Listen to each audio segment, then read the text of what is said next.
Body Snatcher right here. It's a champ. Big up to Sporting Icon. Subscribe. Otherwise, I might pay you guys a visit. Now, in the description box, if you haven't seen it already, I will put a link to the IFL TV interview with Dillian Whyte while he was in Peterborough this past weekend to support his managed fighter in Richard Ricapore, which he successfully won his fight. So big up to him as well. And within this interview, Dillian Whyte was talking about who potentially next and what kind of action he's going to be taking. Because as we know, the WBC ordered Dillian Whyte versus Dominic Breazeale for the final eliminator for the mandatory position, which is something that they should have done over a year ago. But they've done that, and these guys were in negotiations. Since that time, or in between that time, Tyson Fury and Deontay Wilder, their fight fell apart. So that kind of leaves up in the air for Deontay Wilder. He has no opponent now, okay?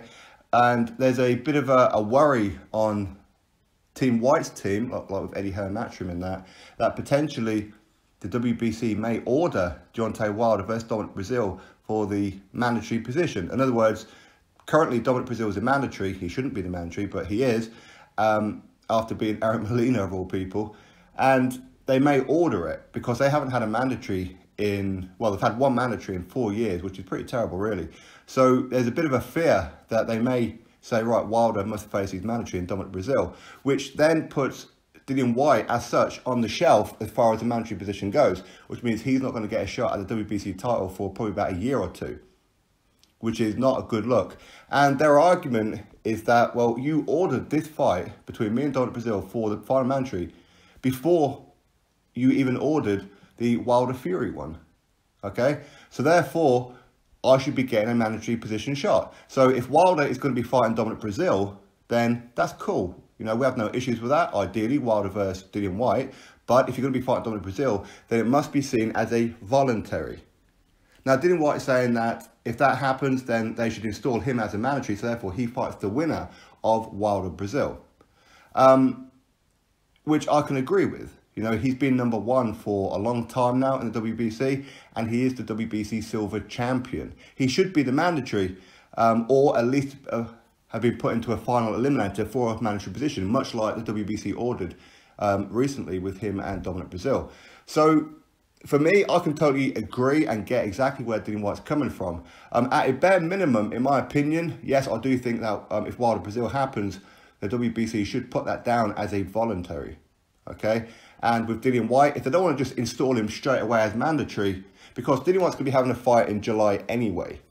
So he may as well have that as a final eliminator for the official mandatory position. And the WBC can choose who it is that Dillian Whyte fights. And I think that's probably a fair thing to do. And the reason that I say that is, even if they did just make Dillian Whyte the mandatory anyway, and then he has a fight in July, his mandatory position would be on the line anyway. So, may as well make that as a final eliminator. At least the WBC are proactively doing something.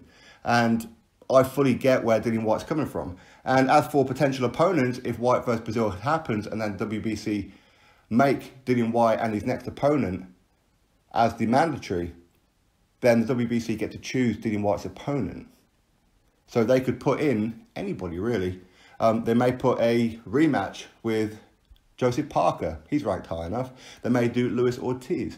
They may do Adam Kaunaki. Ajit Kabiel. They could do a whole host of fighters. So that would be interesting, that's for sure.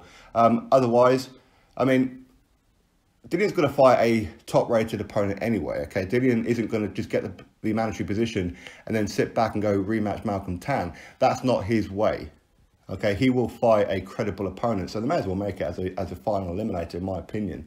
But anyway, that's my thoughts on it all. Of course, drop me yours in the comment section below. As I said, I'll put the link to that interview. If you haven't seen it already, of course, go give it a watch.